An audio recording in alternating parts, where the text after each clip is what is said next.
یاد رکھیے گا اللہ تعالیٰ نے نا انسان کو خوبیوں اور خامیوں کا مجموعہ بنایا۔ انسان کے اندر بحیثیت انسان خامیاں بہرحال باقی رہتی ہیں، تو چونکہ اس میں خامیاں باقی رہتی ہیں تو ہمیں اس کی خامیوں، غلطیوں اور بشری کمزوریوں سمیت اس سے پیار کرنا پڑے گا۔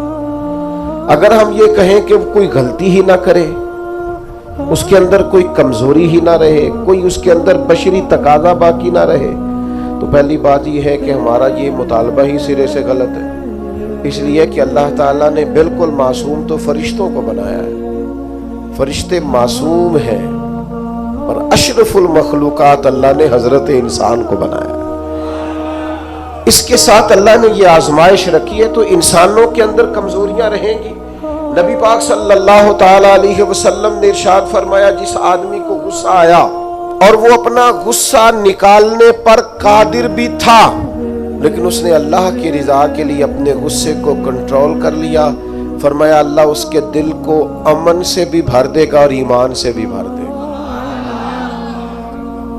غصے کو کنٹرول کرنا ایمان کی مضبوطی کا باعث بنتا ہے۔ ہوں گے کچھ لوگ بیچارے جو کمزور ہوں گے، کچھ نہیں کہہ سکتے، آپ کا غصہ سہتے ہوں گے، یا کچھ ایسے لوگ ہوں گے جو آپ سے محبت بے پناہ کرتے ہوں گے، اس لیے آپ کا غصہ برداشت کرتے ہوں گے۔ لیکن حضور نے جو ہمیں اخلاقی رویے سکھائے ہیں، ان میں تو محبوب نے فرمایا وہ پہلوان ہے جو اپنے آپ پر کنٹرول کرے، اپنے آپ کو قابو میں رکھے، اپنے غصے کو، غیظ و غضب کو وہ ذرا سنبھال کر رکھے۔ ہم اپنے آپ پر کنٹرول نہیں رکھتے، بہت ساری باتیں ہیں جو ہم کر لیتے ہیں، لیکن چونکہ مومن ہیں، حضور علیہ السلام کے غلام ہیں، مجھے اچھی طرح پتہ ہے کہ سینکڑوں ہزاروں لوگ ایسے ہیں جن کو بعد میں پچھتاوا ہوتا ہے کہ مجھے یہ بات نہیں کرنی چاہیے، مجھے اس طرح کا رویہ نہیں رکھنا چاہیے۔ کچھ بولیاں بول لیتے ہیں، لیکن چونکہ اندر ایک مومن بستا ہے، حضور کا غلام بستا ہے، تو پھر دل پچھتاتا ہے، سینے میں بات کٹکتی ہے۔ میرے بھائی بہت پہلے سے اپنے اوپر کنٹرول کریں، اپنے آپ کو غیظ و غضب سے، ناراضگی والے جملے بولنے سے بچائیں۔ ہاں بالکل ناراض نہ ہونا بھی زیادتی ہے، ناراض ہونا بھی چاہیے، اور بڑا زبردست ہونا چاہیے، سخت شدت کے ساتھ غصہ کرنا چاہیے، پر کب؟ جب اللہ کی حدوں کو توڑا جائے، جب شریعت کی مخالفت کی جائے اور بے جا دین کی باتوں کو چھوڑا جائے، اللہ کی رضا کے لیے ناراض ہو۔ سیدہ طیبہ طاہرہ حضرت عائشہ صدیقہ رضی اللہ تعالیٰ عنہ فرماتی ہیں، کبھی اپنی ذات کے لیے حضور ناراض نہیں ہوئے، لیکن اگر اللہ کی حدیں توڑی جاتی تھی تو ناراض ہوتے تھے۔ چاہیے نا والد کو کہ بیٹا جان بوجھ کے نماز چھوڑ دے تو ناراض ہو، بیٹی پردہ نہ کرے تو ناراض ہو۔ چاہیے نا اسے کہ اگر اس کے گھر کے اندر کوئی غیر شرعی کام ہو رہا ہو تو وہ ناراضگی کا اظہار کرے، حکمت کے ساتھ سمجھائے، دانائی کے ساتھ تبدیل کرنے کی پوری کوشش کرے۔ آپ کا دل اس وقت پوری طور پر ناراض ہو جب آپ شریعت کی مخالفت ہوتے ہوئے دیکھیں۔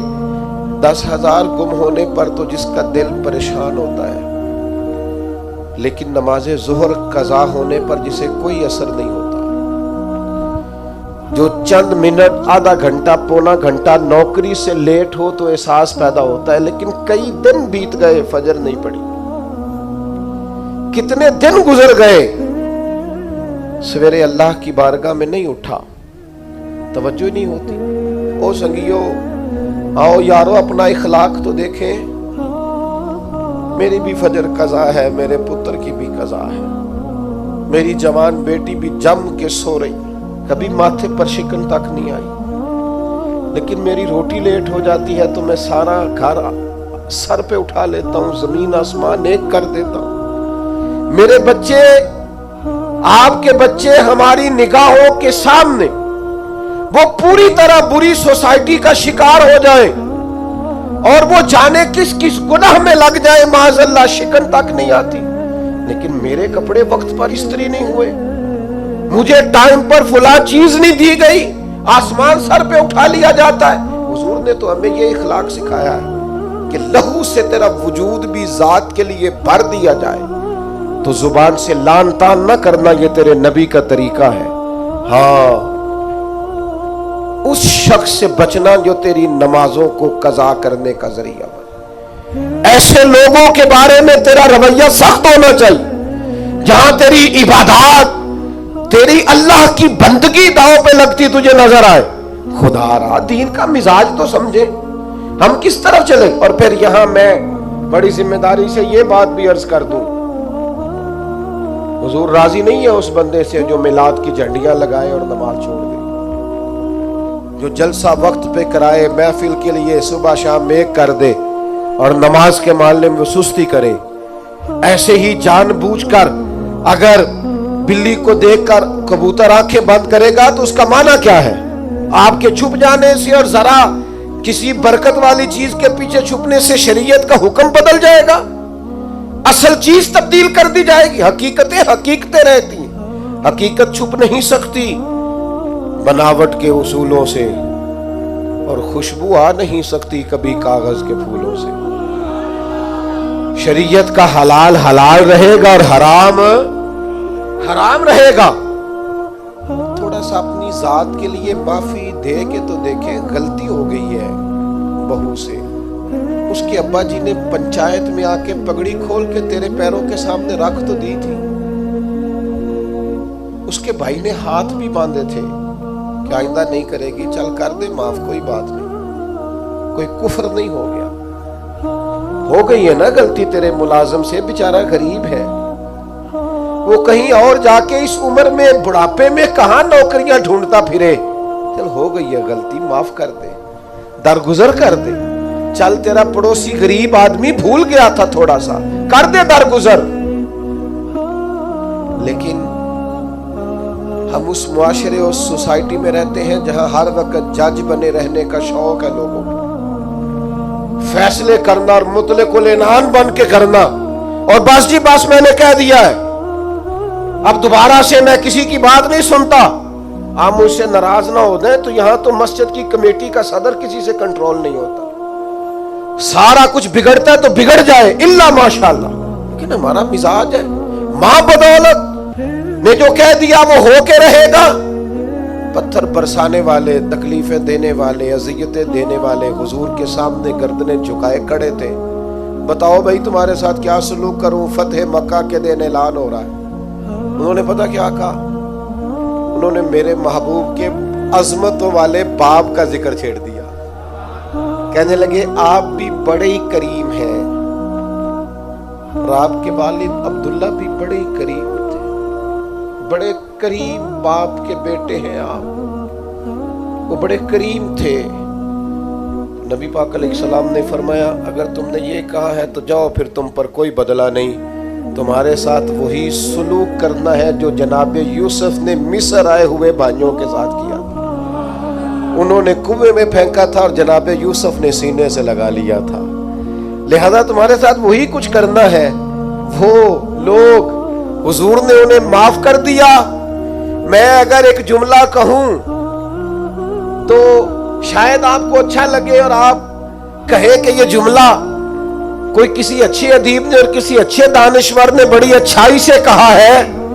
حضور نے انہیں معاف کر کے رہا کر دیا، پر وہ قیامت تک کے لیے میرے نبی کی زلف کے قیدی بن گئے۔ فرمایا جاؤ نا جاؤ، میں نے تمہیں رہا کیا۔ نبی پاک علیہ السلام نے انہیں رہائی دی اور انہوں نے بلند آواز سے کلمے پڑھنے شروع کر دیے۔ وہ سارے حضور کی زلف نازنی کے غلام ہو گئے۔ معاف کر کے کسی کو غلام بنایا جا سکتا ہے، بدلہ لے کر غلامیاں نہیں ہوتی، محبتیں پروان نہیں چڑھا کرتی، لیکن وہ ہماری طبیعت ہے، مزاج ہے۔ ایک تو معاف کریں، دوسری بات ہمارے جو ماتحت لوگ ہیں نا، ماتحت، ان کے بارے میں اپنا رویہ ٹھیک کریں۔ جن لوگوں کو اللہ تعالیٰ نے پیسے دیے ہیں نا، یا مالک نے انہیں کوئی عہدہ دے دیا ہے، یا ان کے پاس کوئی 10 20 50 200 لوگ کام کرتے ہیں،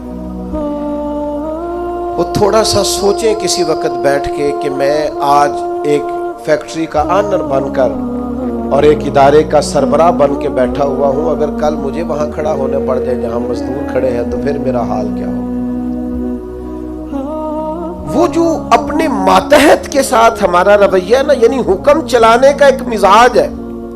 میں ایک دفعہ ایک بڑی محفل نعت میں مہمان خصوصی بنا لیا گیا، تو میں نیچے اتر رہا تھا تو کوئی صاحب تھے اس محفل میں جو کسی خاص نشست پر وہ بھی بٹھائے گئے تھے، اور میرے ساتھ وہ باتیں بھی کر رہے تھے. باتیں کیا کرنی ہوتی ہیں، بعضوں کا زیادہ مسئلہ تو تصویروں کا ہوتا ہے، تو بھی چل رہی تھی اور نظام چل رہا تھا آگے آگے. تو میں جب نیچے اترا تو ایک غریب آدمی میرے گلے میں پھولوں کا ہار ڈال کے کہنے لگا، پیر صاحب میں بھی سینہ ملا لوں. تو ان سے سینہ جو ملا تو میرے کان میں کہنے لگے، وہ جو آپ کے ساتھ کان میں ہنس ہنس کے باتیں کر رہا تھا، محفلیں بڑی بڑی کراتا ہے، اسے کو مزدوروں کا حق بھی صحیح ادا کیا کرے. آج بھی کیتی جاندے ہو تے لہو بھی پیتی جاندے ہو، کھو کے مال یتیماں دا بھیج مسیتی جاندے ہو. تسی پٹ دلاندے سیندے نہیں، ٹوپیاں ہی سیتی جاندے ہو. نفس تے چھری پھیر دے نہیں تے دمبے کیتی جاندے ہو. فرض بھلائی بیٹھے ہو، فرض بھلائی بیٹھے ہو، فرض بھلائی بیٹھے ہو، ایویں ہی نفلاں نیتی جاندے ہو. اور دسو تے سی بلے شاہ نو ایک ہی کیتی جاندے ہو. عجیب مزاج ہے. نوافل کبھی ترجیح اس طرح نہیں ہونی چاہیے کہ فرض پیچھے رہ جائے. بہرحال جس کا جو حکم ہے وہ بات وہی آنی چاہیے. اپنے ماتحت کے حق میں ایک شخص نے حضور سے پوچھ لیا، ایک صاحب نے عرض کر ہی دیا، انہوں نے بات ہی کر دی. عرض کی، یہ سنن ابو داؤد شریف میں موجود ہے، کہ یا رسول اللہ میرا ملازم بڑی غلطیاں کرتا ہے، آخر کتنا کو معاف کروں؟ کوئی حد بھی ہوتی ہے. بڑی غلطیاں، بڑی کوتاہیاں، بڑی کمزوریاں، تو اس نے گن کے معاف کرنے کے لیے، حضور کتنی بار معاف کروں؟ آخر بعض لوگ بعض باتیں جھلملا کے کرتے ہیں نا جی، حضور آخر کتنا کو معاف کروں؟ نبی کریم علیہ السلام نے گویا فرمایا، اگر تو نے گن کے ہی پوچھا ہے نا تو چل اس طرح کر، ایک دن میں 70 بار تو معاف کیا کرنا. ایک دن میں کتنا معاف کرنا ہے؟ تجربہ تو کریں کہ کیا ہم نے کبھی 7 دفعہ بھی معاف کیا ایک دن میں؟ حضور نے فرمایا 70 دفعہ معاف کر. اور ایک شخص کو تو نبی کریم نے ان لفظوں سے تنبیہ فرمائی، فرمایا تیرے غلام پر جتنا تجھے حق حاصل ہے نا تیرے اختیار میں، تیرے رب کو اس سے کئی گنا بڑھ کے تیرے اوپر اختیار ہے. یا رسول اللہ ان کا کرے کیا؟ تو نبی پاک نے فرمایا اپنے غلاموں کو اس طرح رکھنا. یہ جو بڑی بات کرتے ہیں نا انسانی حقوق کی، وہ ملازم نو سوٹ دے رہے نے، کہ نوائیے میں کدی واری پایا ہے نوائیے، لہذا تو بھئی آپ کو بغیر جو نہیں پہنا تھا وہ دینا چاہیے تھا نا، ملازم کو نیا خرید کے دیتے نا آپ. یہاں تو لوگ زکوٰۃ بانٹتے ہیں اپنے ملازموں پہ، تو سیاسی زکوٰۃ بانٹتے ہیں. ہاں اس کو پیسے جو وقت کام آ جائے گا، تھوڑی تھوڑی کر کے وہاں بانٹو، جب ٹائم ملے گا تو بلا لیں گے. خو کرے حمد سے تھوڑا سا گلا بھی سن لے، گولی اگرچہ کڑوی ہے پر ہو سکتا ہے شفا ہو. ہر دینی کام میں بھی سیاست کرتے ہو، ذات کے لیے استعمال کرتے ہو. سنو یہ میرے نبی پاک کا اخلاق ہے. یا رسول اللہ غلاموں سے کس طرح گزارا کرے؟ فرمایا جس طرح کا خود کھانا اسی طرح کا انہیں بھی کھلانا، جس طرح کا خود پہننا اس طرح کا انہیں بھی پہنانا. سیاستہ میں موجود ہے. اور فرمایا ان کی طاقت سے بڑھ کر کبھی انہیں کام نہ بتانا. اور میرے محبوب کے غلاموں نے تو اس طرح عمل کیا کہ حضرت ابو ذر غفاری جیسے سردار اپنے گھر سے نکلے تو غلام ساتھ تھا.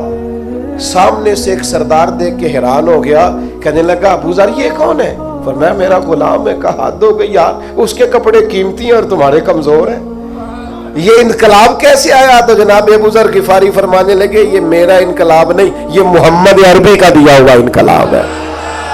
یہ کس نے ذروں کو اٹھایا اور صحرا کر دیا، یہ کس نے قطروں کو ملایا اور دریا. غالباً ایک غیر مسلم کے شعر ہیں. یہ کہتا ہے یہ کس نے قطروں کو ملایا اور دریا کر دیا، کس نے ذروں کو اٹھایا اور صحرا کر دیا، یہ کس کی حکمت نے یتیموں کو کیا در یتیم اور غلاموں کو دنیا بھر کا مولا کر دیا۔ جب حضرت بلال کو کعبے کی چھت پر اذان پڑھنے کی باری آئی تو کچھ لوگوں نے مشورہ دیا تھا کہ حضور کافر پہلے ہی مر گئے، تو حضرت بلال کو کعبے کی چھت پہ دیکھیں گے تو اور مر جائیں گے، تو یا رسول اللہ روز بلال نہیں پڑھنی ہے، اگر اجازت ہو تو کوئی اور نہ پڑھ لے، تو فرمایا نا بھئی اذان تو بلال ہی پڑھیں گے اور کعبے کی چھت پہ پڑھیں گے۔ اور حق انہی کا بنتا ہے، کمر اچھا ہے فلک پہ نہ ہلال اچھا ہے، تیری نظر بھی نہ ہو تو دونوں سے بلال اچھا ہے۔ نبی پاک صلی اللہ تعالی علیہ وسلم نے نا غلاموں کے ساتھ بالخصوص اچھا سلوک کرنے کا، جناب حضرت سیدہ ام سلمہ رضی اللہ تعالی عنہ بیان فرماتی ہیں کہ وہ وقت جس وقت میں حضور کا وصال ہوا اور وہ مرض جس مرض کے ساتھ ظاہراً سرکار کا وصال ظاہری ہوا، فرماتے ہیں اس وقت بھی میں نے حضور سے جو آخری جملے ظاہری طور پر سنے وہ یہی تھے کہ نماز کا خیال رکھنا اور غلاموں سے اچھا سلوک کرنا، اپنے ماتحت لوگوں کا خیال رکھنا، سخت لہجہ، آمرانہ مزاج۔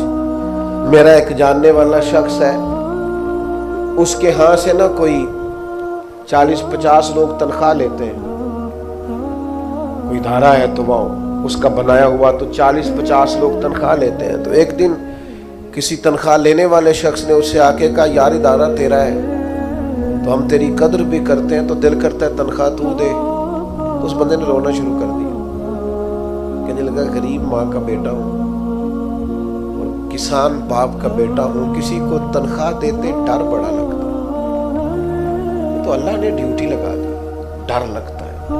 اگرچہ میرے سائنوں سے جاتی ہے، میری اطلاع سے جاتی ہے، پر مجھے ڈر آتا ہے، مجھے خوف آتا ہے، میں اور کسی کو تنخواہ دوں، میں نہ تو مجھے خوف آتا ہے، یہ باہر باہر ہی کوئی اور ہی کرے، میرے والا کام اپنے اندر احساس پیدا کرو۔ یار 4 لوگ ہمارے ماتحت ہوتے ہیں، آپ یقین کریں خون خوش کیا ہوتا ہے بعض لوگوں نے اپنے ملازمین۔ ایک چھوٹی سی بات اور عرض کروں،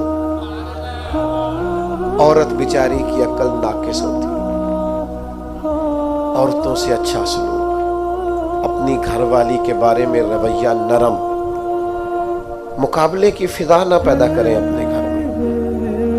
نبی پاک علیہ السلام نے ناز برداری فرمائی ہے ازواج مطہرات کی، حضور کا سلوک کریمانہ رہا ہے، محبوب کی شفقت رہی ہے، سخت ترین لہجہ اور رونق والا مزاج اپنی گھر والی کے حق میں، یہ بھی انداز نبی پاک علیہ السلام کا دیا ہوا نہیں ہے۔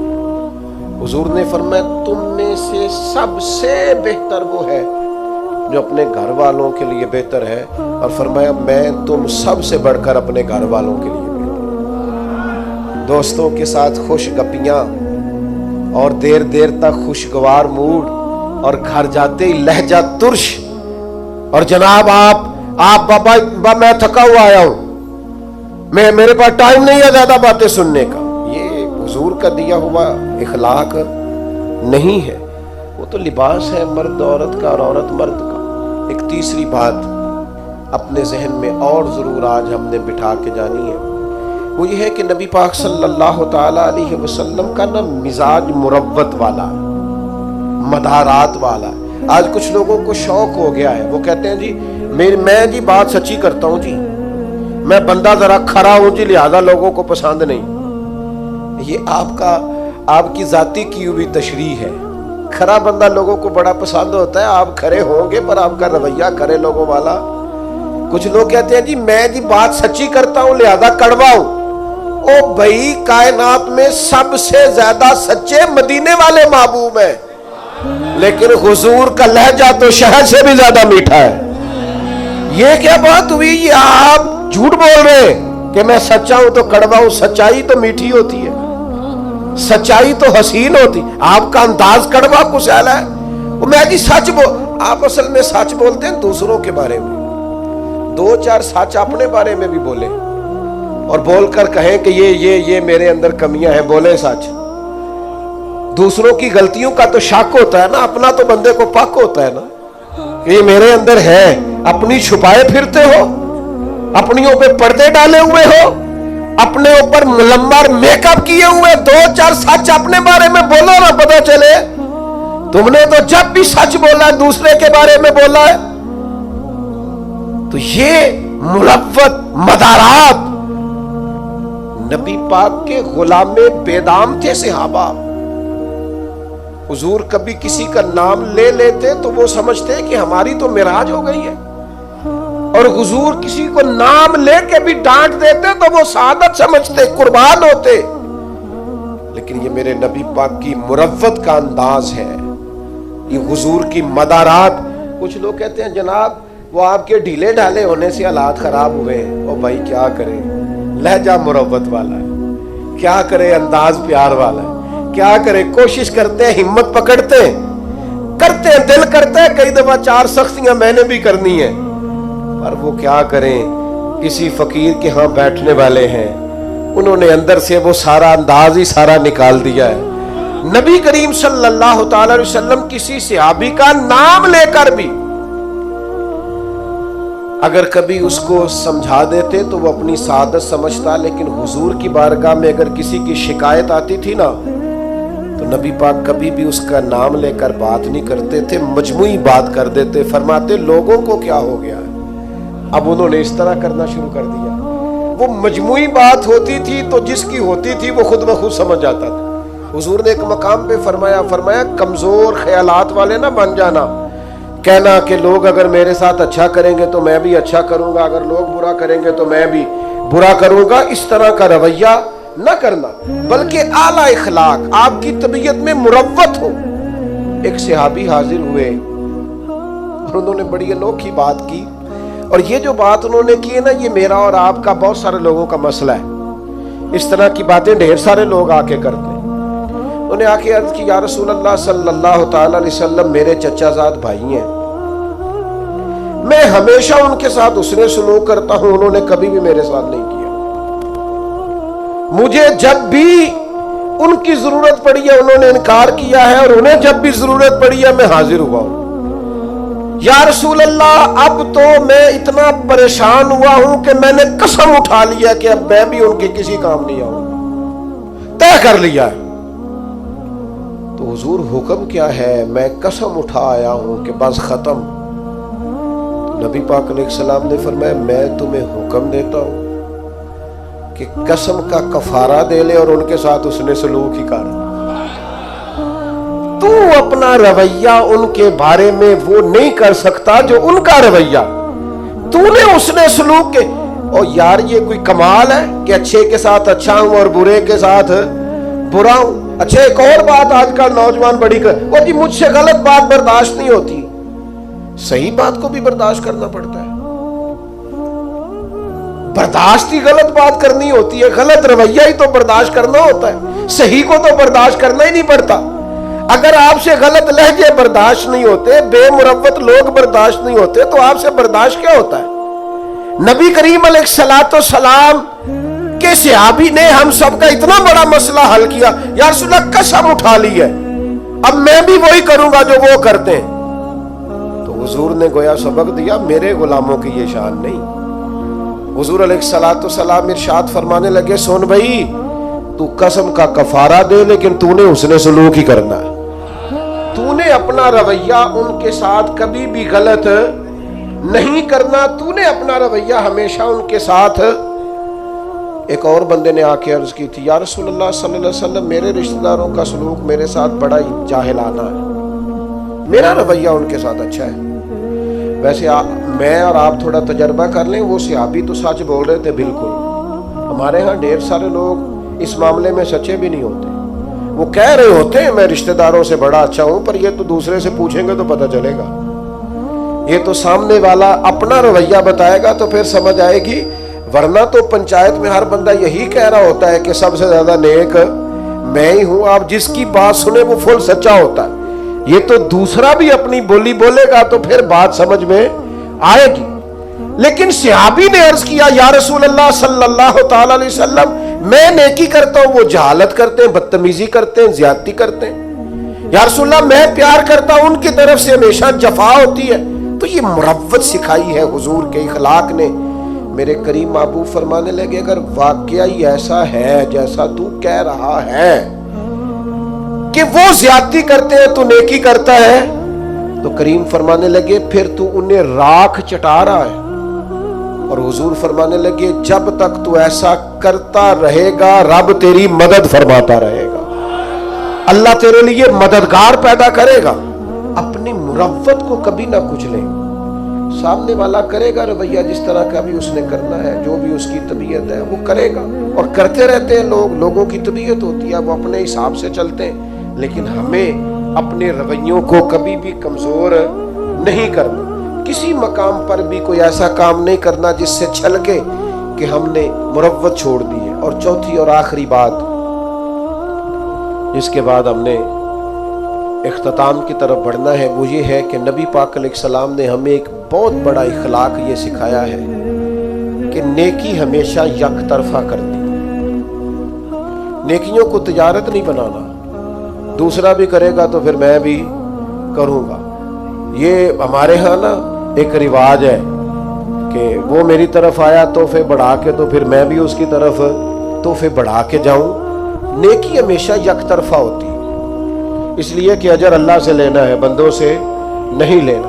نبی پاک علیہ السلام کا اخلاق یہ ہے کہ محبوب ہمیشہ یک طرفہ خیر خواہی کرتے تھے، کبھی مطالبہ نہیں کرتے تھے سامنے والے سے کہ وہ بھی خیر خواہی ہی کرے۔ آپ دیکھیے طائف والوں نے کیا کیا، مکے والوں نے کیا کیا، دیگر بہت سارے قبائل تھے، ان کا رویہ حضور کے بارے میں کیا تھا، لیکن نبی پاک کا رویہ ان کے بارے میں یہ تھا کہ اگر مکے میں قحط پڑ گیا تو حضور نے غلہ بھجوایا، اگر وہاں حالات خراب ہوئے ہیں تو نبی پاک نے ان کے لیے دعائیں فرمائی کہ یا اللہ باران رحمت فرما۔ وہ لوگ بدر کے اندر تلواریں لے کر لڑنے کے لیے آئے، لیکن حضور کا عالم یہ ہے کہ محبوب فرماتے ان کی رسیاں ڈھیلی کر دو، اگرچہ یہ لڑنے آئے تھے اور ہمارے قیدی بنے ہیں، اگرچہ ان لوگوں نے بڑا ستایا تھا، پر حضور فرمانے لگے یہ ہائے ہائے کرتے ہیں تو مجھے نیند نہیں آتی۔ نیکی یک طرفہ ہوگی۔ آپ یہ اس چکر سے اگر تو اخلاق والا بننا ہے تو پھر اس چکر سے نکل آئے کہ میں نیکی کروں گا اور جواب میں دوسرا بھی نیکی، سینکڑوں لوگوں سے، اور اگر میں یہ دعویٰ کر دوں تو شاید سچا ہوگا کہ میں نے زندگی میں ہزاروں لوگوں سے بیٹھ کر گفتگو کی، لیکن ہمارا طریقہ کار وہ نہیں جو اعلیٰ اخلاق نبی کریم نے ہمیں سکھائے۔ ہم صرف اپنے دوستوں کی اور اپنے گروپ کی تعریف کرنے کے قائل، حق پرست نہیں رہے، ہم گروہ پرست ہیں۔ ہمیں اپنے گروپ، اپنے گروہ، اپنے لوگوں، اپنے حلقہ احباب مجھے کہہ لینے دو۔ اور صرف ایک ہی آستانے کے مرید اگر سارے ہو جائیں تو پھر ہی وہ ٹھیک ہو سکتے ہیں۔ اہل حق کا صحیح عقیدے کا بھی دوسرا بندہ ہو تو ٹھیک نہیں ہوتا۔ اس قدر زیادہ چھوٹی اور محدود سوچیں اور بس ایک مخصوص سے دائرے میں بند ہو کر زندگی گزارنے والے مسلمان امت کا تصور کہاں گیا؟ ارسلت الی الخلق کی بات کہاں گئی؟ اس طرح کے کچے اور کمزور نظریات اور اس طرح کی پلپلی باتیں۔ میرے ایک دوست نے مجھے ایک دفعہ کہا، پیر بھائی نے کہنے لگے ہم کسی اور جگہ بھی جا سکتے ہیں۔ میں کہا پتر ایک نہیں تو 100 جگہ پہ جا، خیر مومن کی گمشدہ میراث ہے، جہاں سے ملے وہاں سے لے لو۔ ہاں ایک بات ضرور ہے، اس کو ضرور آپ ذہن کے اندر رکھیں کہ کسی مقابلے پہ نہ اتریں، کسی ایسے چکر میں نہ پڑیں۔ وہ کسی بزرگ نے کسی سے کہا تھا پیر 2 بھی ہو سکتے ہیں، اس نے کہا نہیں اس طرح کر، یہ رویہ بنا لے کہ والد ایک ہوتا ہے، چچا 15 بھی ہو سکتے ہیں، 20 بھی ہو سکتے ہیں، چلے اس طرح کا مزاج بنا لے۔ لیکن ہماری طبیعتوں اور مزاجوں کے اندر جو گھٹن آئی ہے وہ خوفناک ہے۔ یک طرفہ نیکی کا مزاج بنائیں۔ تو ایک تو آپ کی خدمت میں آج یہ بات عرض کی ہے کہ کوشش کریں درگزر اور معافی کا مزاج پیدا، اور دوسرا خاص کر اپنے ماتحتوں کے بارے میں اپنا رویہ ٹھیک، اور تیسرا تھوڑا مروت والا مزاج بنائیں۔ ہاں جہاں حق بات کہنی ہو ضرور کہیں، لیکن کچھ مروت ہو۔ ہر وقت ہی تلخ رہنا اور بے باک رہنا اور جو منہ میں آنا کہہ دینا، قاتل کو کوئی قتل کے آداب بتائے، دستار کے ہوتے ہوئے سر کاٹ رہا ہے، اور کسی نے کہا تھا کہ تعلق توڑ دینے کے بھی کچھ آداب ہوتے ہیں اور کسی کو چھوڑ دینے کے بھی کچھ آداب ہوتے ہیں۔ کوئی تو مروت آپ کے مزاج میں ہو، ہر وقت کی تلخی، ہر وقت کی ناراضگی، کسی کے بارے میں آپ کے یہاں خیر کے جذبات نہیں، یہ کبھی ایسا رویہ نہ اختیار کرے۔ اور چوتھی اور آخری بات یہ، نیکی کو یک طرفہ بنائے، نیکیوں کو تجارت نہ بنائے کہ سامنے والا کرے گا تو پھر میں کروں گا۔ اللہ تعالی ہماری حاضری قبول فرمائے۔